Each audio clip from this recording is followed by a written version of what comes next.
The 59th Bear, story, September 1959. By the time they arrived, following the map of the Grand Loop in the brochure, a dense mist shrouded the rainbow pools. The parking lot and the boardwalks were empty. Except for the sun already low above the violet hills and the sun's image, red as a dwarf tomato lodged in the one small space of water visible, there was nothing to see. Still, enacting as they were a ritual of penance and forgiveness, they crossed the bridge over the scalding river. On either side, ahead and behind, columns of steam mushroomed above the surface of the pools. Veil after veil of whiteness raveled across the boardwalk, erasing at random patches of the sky and the fair hills. They moved slowly, enclosed by a medium at once intimate and insufferable. The sulphurous air warm and humid on their faces, on their hands and bare arms. Norton dallied then, letting his wife drift on ahead. Her slender, vulnerable shape softened, wavered as the mists thickened between them. She withdrew into a blizzard, into a fall of white water. She was nowhere. What hadn't they seen? The children squatting at the rim of the paint pots, boiling their breakfast eggs in rusty strainers, copper pennies winking up from cornucopias of sapphire water. The thunderous gushers pluming now here, now there across a barren ochre and oyster-colored moonscape. She had insisted, not without her native delicacy, on the immense mustard-yellow canyon where, halfway down to the river, hawks and the shadows of hawks looped and hung like black beads of fine wire. She had insisted on the dragon's mouth, that hoarse, booming spate of mud-clogged water, and the devil's cauldron. He had waited for her habitual squeamishness to turn her away from the black, porridgy mass that popped and seethed a few yards from under her nose. But she bent over the pit, devout as a priestess in the midst of those vile exhalations. And it was Norton, after all, bareheaded in the full noon sun, squinting against the salt white glare and breathing in the fumes of rotten eggs, who defaulted, overcome by headache. He felt the ground frail as a bird's skull under his feet, a mere shell of sanity and decorum between him and the dark entrails of the earth where the sluggish muds and scalding waters had their source.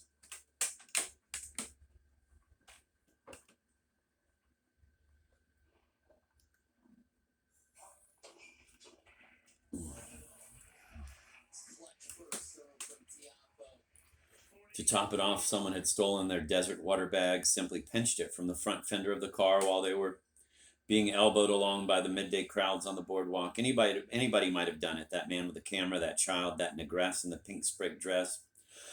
Guilt diffused through the crowd like a drop of vermilion dye in a tumbler of clear water, staining them all. They were all thieves. Their faces were blank, brutish, or sly.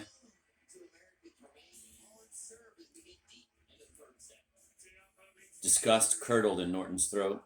Once in the car, he slumped down, closed his eyes, and let Sadie drive. A cooler air fanned his temples. His hands and feet seemed to be lifting, elongating, pale and puffed with a dreamy yeast. Like a vast, luminous starfish, he drifted, awash with sleep, his consciousness fisted somewhere there, dark and secret as a nut.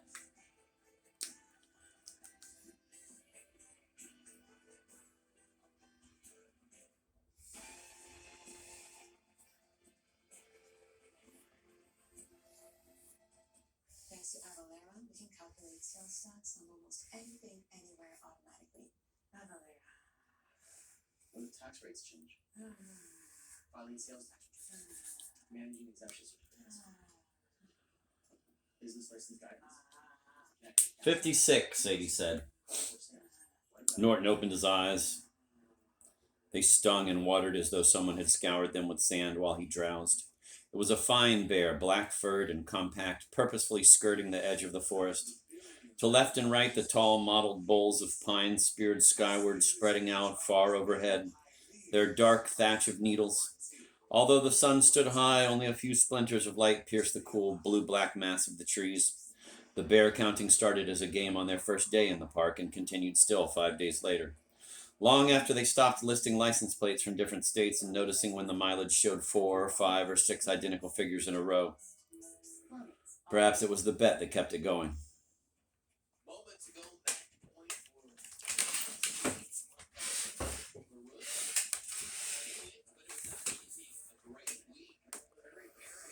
Sadie bet $10 on seeing 59 bears by the end of their stay. Norton had set his figure carelessly at 71.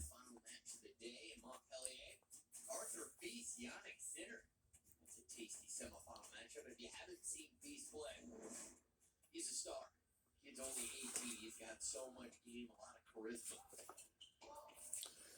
In secret, he hoped Sadie would win. She took games seriously, like a child. Losing wounded her. She was so trusting, and above all, she trusted her luck. 59 was Sadie's symbol of plenitude. For Sadie, there were never hundreds of mosquitoes, or millions, or even a great many, but always 59. 59 bears, she predicted breezily, without a second thought. Now that they were so close to that total, having numbered grandfather bears, mother bears, and cubs, honey-colored bears and black bears, brown bears and cinnamon bears, bears up to their middles in trash cans, bears begging at the roadside, bears swimming the river, bears nosing around the tents and trailers at supper time, they might well stick at 59 bears. They were leaving the park the next day.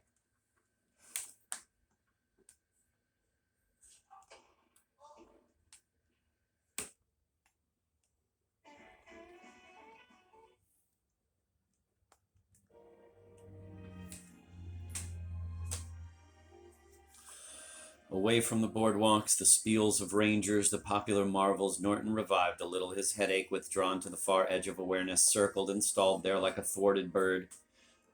As a boy, Norton had developed, quite by himself, a method of intense prayer, not to any image of God, but to what he liked to think of as the genius of a place, the fostering spirit of an ash grove or a shoreline. What he prayed for was, in one guise or another, a private miracle. He contrived to be favored by the sight of a doe, say, or the find of a lump of water-polished quartz. Whether his will merely coincided with circumstance or really did force tribute, he could not be sure. Either way, he had a certain power.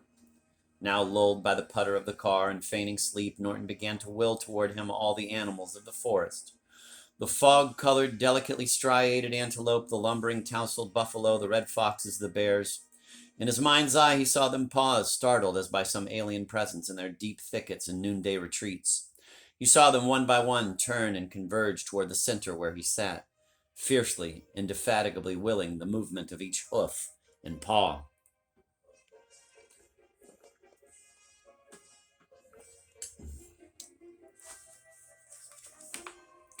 "Elk!" Sadie exclaimed, like a voice out of the depths of his head.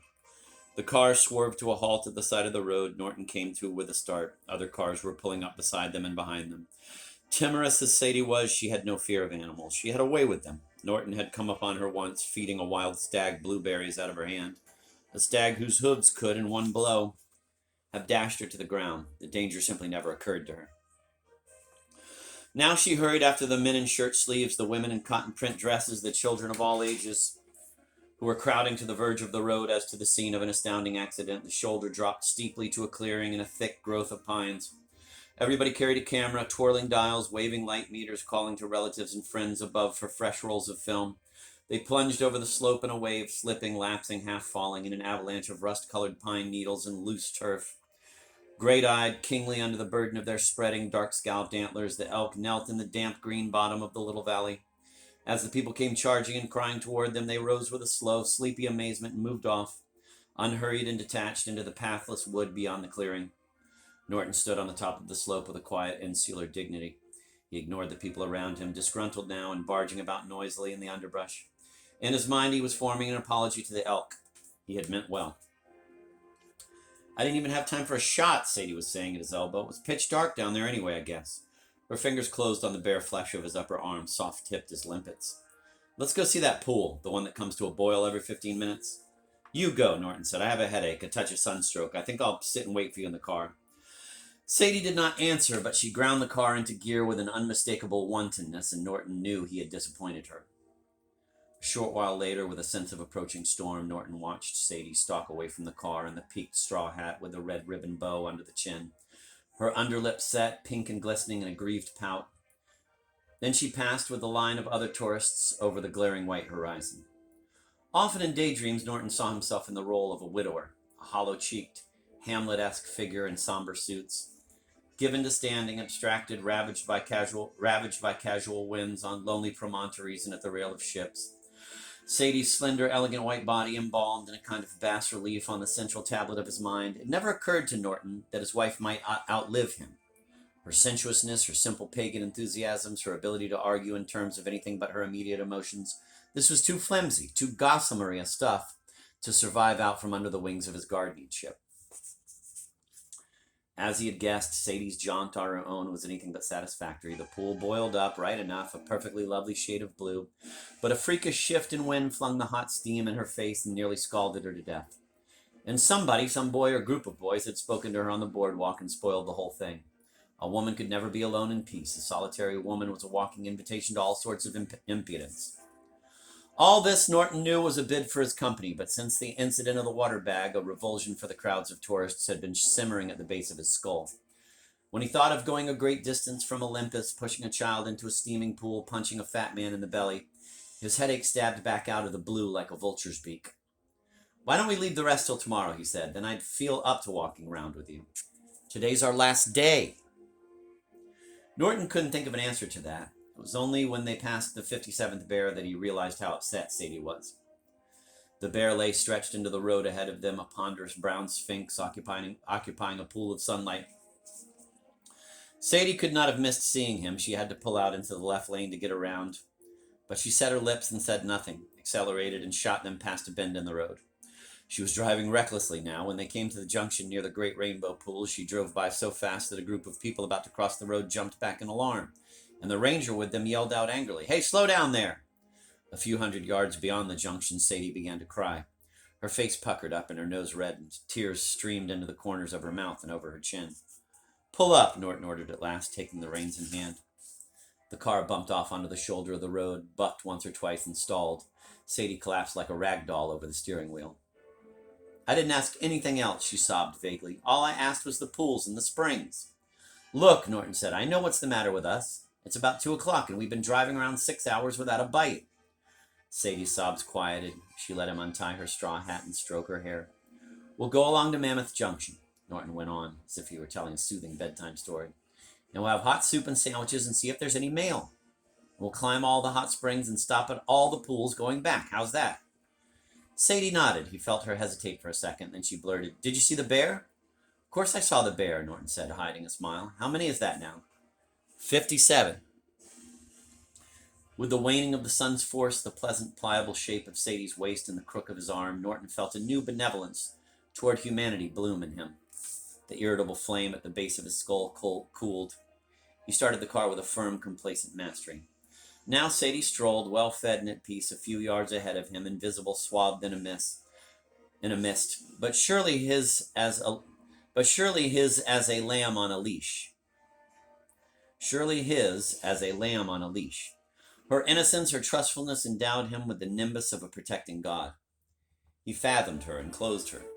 He did not see, or did not care to see, how her submissiveness moved and drew him, nor how now, through the steaming, suffocating baths of mist, she led him, and he followed, though the rainbows under the clear water were lost. By the time they completed their circuit of the boardwalk, the sun had gone under the hills, and the tall pines walled the deserted road with shadow. As he drove, a touch of uneasiness made Norton glance at the gas gauge. The white pointer registered empty. Sadie must have seen it too, for in the obscure, fading light, she was watching him. "Do you think we'll make it?" she asked, with a curious vibrancy. "Of course," Norton said, although he was not at all sure. There were no gas stations until they got to the lake, and that stretch would take over an hour. The tank had a reserve, of course, but he had never tested it, never let it run below a quarter full. The upset with Sadie must have taken his mind off the gauge. They could so easily have filled up at Mammoth Junction. He switched on the high beams, but even then the little cave of light moving ahead of them seemed no match for the dark battalions of surrounding pines. He thought how pleasant it would be for a change to see the beams of another car close behind him reflected in the rearview mirror, but the mirror brimmed with the darkness. For one craven, irrational moment, Norton felt the full weight of the dark. It bore down on top of his skull, pressed in upon him from all sides, brutally, concentratedly, as if intent to crush the frail, bone-plated shell that set him apart.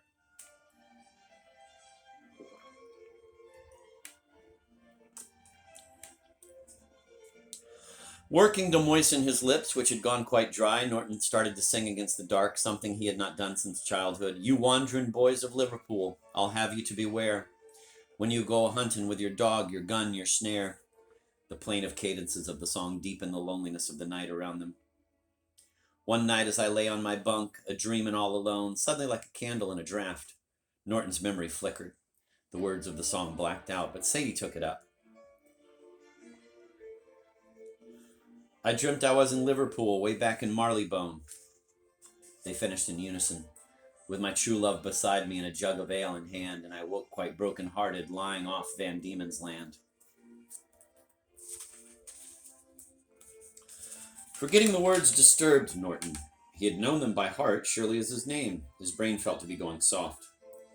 In half an hour of driving, they passed no landmark they recognized, and the pointer of the gas gauge was dipping well below empty. Norton found himself listening to the tenuous whirring of the motor as to the breathing of a dear moribund relative, his ears cocked for the break in continuity, the faltering, the silence. Even if we make this, Sadie said once with a taut little laugh, there will be two more bad things. There will be a trailer parked in our car space and a bear waiting at the tent. At last the lake loomed before them, a radiant silvery expanse beyond the dark cone shapes of the pines, reflecting the stars and the ruddy, newly risen moon. A flash of white crossed the headlights as a stag galloped off into the brush. The faint, dry reverberation of the stag's hooves consoled them in the sight of the open water. Across the lake, a tiny crownlet of lights marked the shops of the camp center. 20 minutes later, they were driving into the lit gas station, laughing like giddy adolescents. The engine died 5 yards from the pump.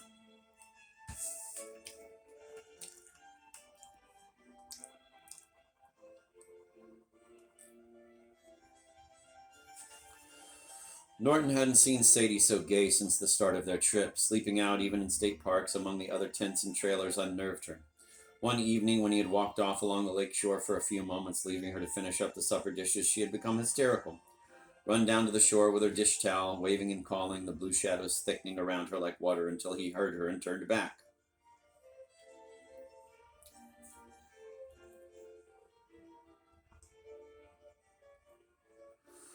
But now the safely past scare of darkness, the empty tank and the unpeopled road was affecting her like brandy. Her exhilaration bewildered him. He shouldered the burden of her old cautions, her rabbitish fears. As they drove into the campground and around D-Loop to their site, Norton's heart caught. Their tent was gone. Then, flushing at his own foolishness, he saw that the tent was merely hidden behind the long, balloon shape of an unfamiliar aluminum trailer which had moved in on them.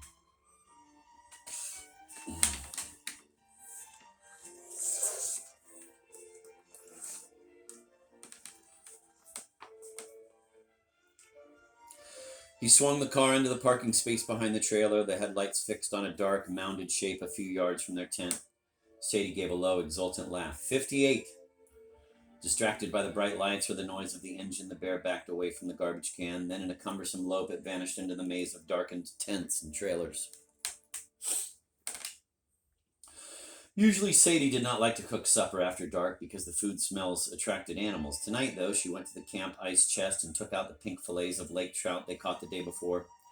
She fried them with some cold-boiled potatoes and steamed a few ears of corn.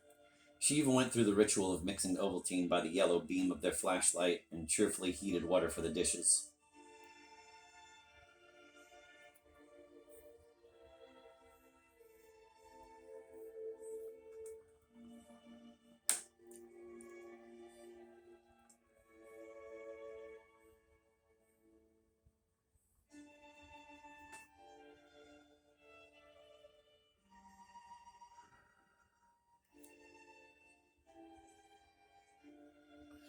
She even went through the ritual of mixing Ovaltine by the yellow beam of their flashlight and cheerfully heated water for the dishes.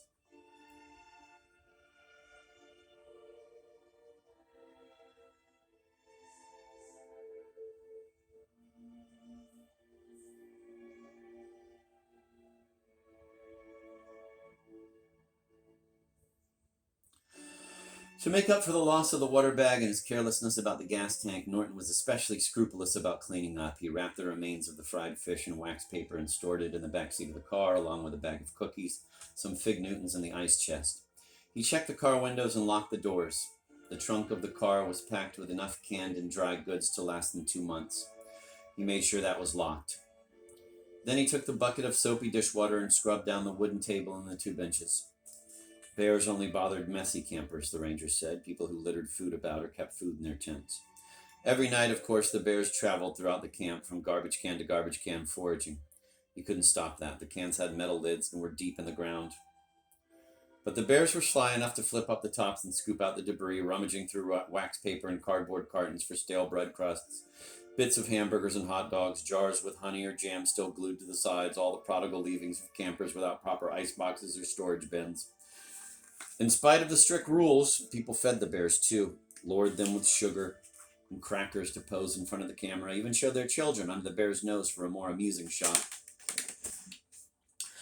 In the furred blue moonlight, the pines bristled with shadow. Norton imagined the great brutish shapes of the bears padding there in the heart of the black, nosing for food. His headache was bothering him again. Together with the headache, something else beat at the edge of his mind, tantalizing as the forgotten words to a song. Some proverb, some long-submerged memory he fished for, but could not come by. "Norton!" Sadie hissed from within the tent. He went to her with the slow, tranced gestures of a sleepwalker, zipping the canvas door with its inset window of mosquito netting behind him. The sleeping bag had taken warmth from her body, and he crawled in beside her as into a deep nest.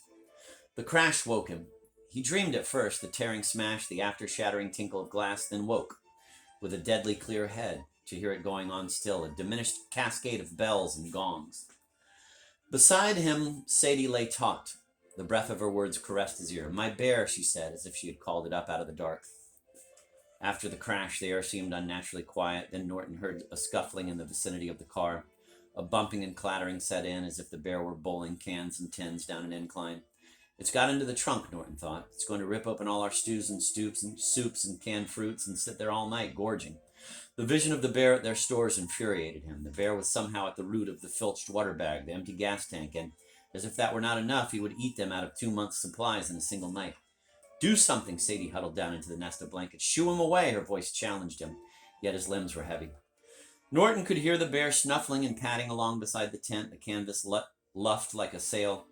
Gingerly, he climbed out of the sleeping bag, reluctant to leave the dark, musky warmth. He peered through the netting of the door. In the blue drench of moonlight, he could see the bear hunched at the left rear window of the car, shoving its body through a gap where the glass should have been.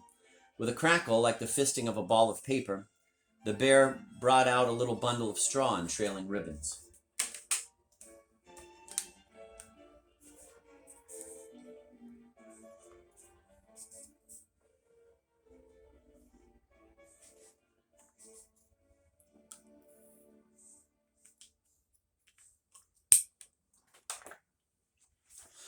A surge of anger beat up in Norton's throat. The damn bear had no right to his wife's hat, mangling it like that. The hat belonged to Sadie as indissolubly as her own body, and there was the bear, ravaging it, picking it apart in a horrid, inquisitive way.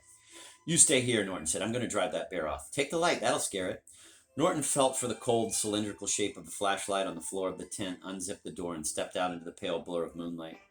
The bear had managed to get the fried fish out of the bottom of the car now, and stood reared, preoccupied, fumbling with the wax paper wrappings. The remains of Sadie's hat, a grotesque crumple of straw, lay at its feet.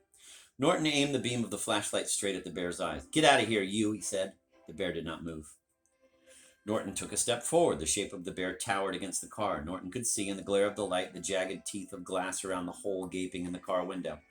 "Get out!" He held the light steady, moving forward, willing the bear to be gone. At any moment, the bear should break and run. "Get out!" But there was another will working, a will stronger even than his. The darkness fisted and struck. What is all this fisted? Never seen the word fisted used so often.